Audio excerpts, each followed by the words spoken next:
ജിൽസി, കഴിഞ്ഞ ദിവസം ഈ സർവീസ് റോഡ് ഇതേ ഭാഗത്ത് തന്നെ സർവീസ് റോഡിൽ വിള്ളലുണ്ടായിരുന്നു. ആ വിള്ളൽ കണ്ടപ്പോൾ തന്നെ നാട്ടുകാർ അത് ശ്രദ്ധയിൽപ്പെടുത്തി. പഞ്ചായത്ത് അധികൃതർ ദേശീയപാത അതോറിറ്റിയുടെ ശ്രദ്ധയിൽപ്പെടുത്തിയിട്ടുണ്ട്, ഈ വിള്ളൽ കൂടുന്നുണ്ട് എന്ന് പറഞ്ഞിട്ട്. പക്ഷേ അത് അശാസ്ത്രീയമായിട്ട് അവർ അടച്ചു പോവുകയാണ് ചെയ്തത്. വിള്ളൽ അടച്ചുപോയി, ഒന്നും ചെയ്തില്ല. പിന്നെ മഴ പെയ്തതിനു ശേഷം വെള്ളം ഇറങ്ങിയത് കംപ്ലീറ്റ് പൊട്ടിയത്. അതെ, എങ്ങനെയാ അടച്ചെന്ന് പറഞ്ഞേ?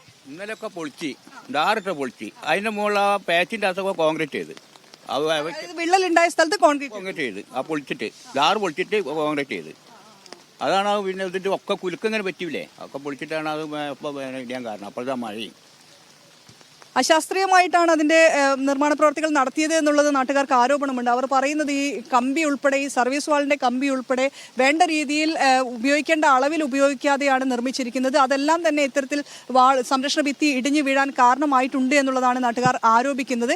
ഒപ്പം തന്നെ ഈ ഇവിടെ സർവീസ് റോഡിൽ വിള്ളൽ കണ്ടെത്തിയപ്പോൾ തന്നെ അറിയിച്ചെങ്കിൽ പോലും അതൊന്ന് കണ്ണിൽ പൊടിയിടാൻ ഒരു പണിയെടുത്ത് പോയി എന്നതിനപ്പുറം അതിനെ ശാസ്ത്രീയമായി നോക്കുകയോ എന്ത് കാരണത്താലാണ് അത് ഇടിഞ്ഞത് അല്ലെങ്കിൽ വിള്ളൽ വീണത് എന്നുള്ള കാര്യം ഒന്നും പരിശോധിക്കാതെയാണ് അവർ തീർച്ചയായിട്ടും